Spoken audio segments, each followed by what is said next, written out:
Christian Albert Cian Gaza may bagong pasabog na naman. Nag-post sa kanyang FB page si Christian Albert Gaza at ito ang kanyang sinabi.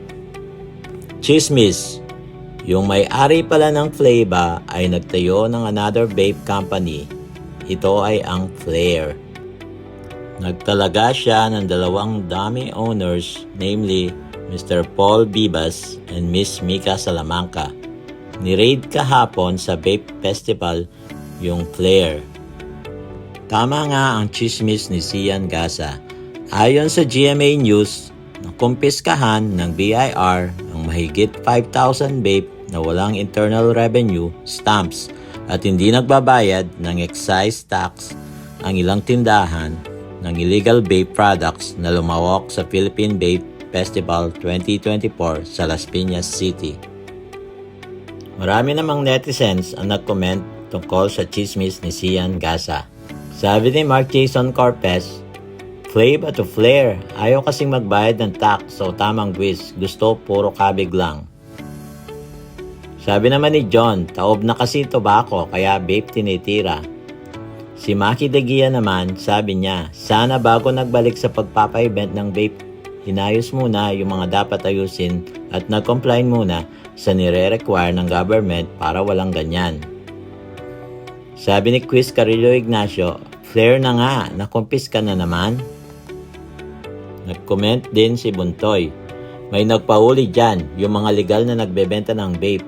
Madali lang inaayos yan, kausapin nila yung nanghuli sa kanila, dun sila magpatulong para maging legal. Ang iba naman ay i-recycle lang din naman nila yan. Sabi ni Mark Timan, part pa rin ng excise tax ang vape. Nag-comment din si Mark Paul de la Vega. Dating Flava, naging Flare. Ayun, complicated na naman. Ang mura na naman nito sa marketplace. Ahaha. Sabi ni Rolel Alagat, bakit yung sigarilyo pinagbabawal na din? Bakit hindi nuhuli ang mga nagbibenta? Pilipinas nga naman, oh.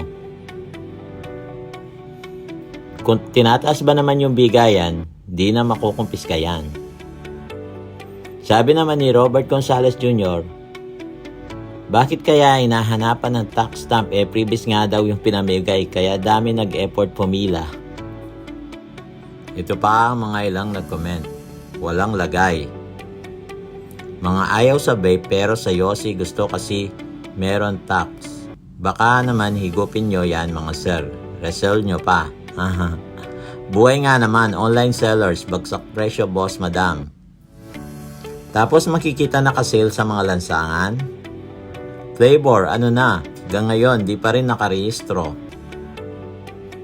Gutom na gutom ang mga loko. Tapos, papabenta na naman nila. Lalaan nyo. Kung magpapatupad kayo ng batas, sirain nyo lahat. Hindi yung ibebenta nyo na kung kaninong shop na mga walang papel.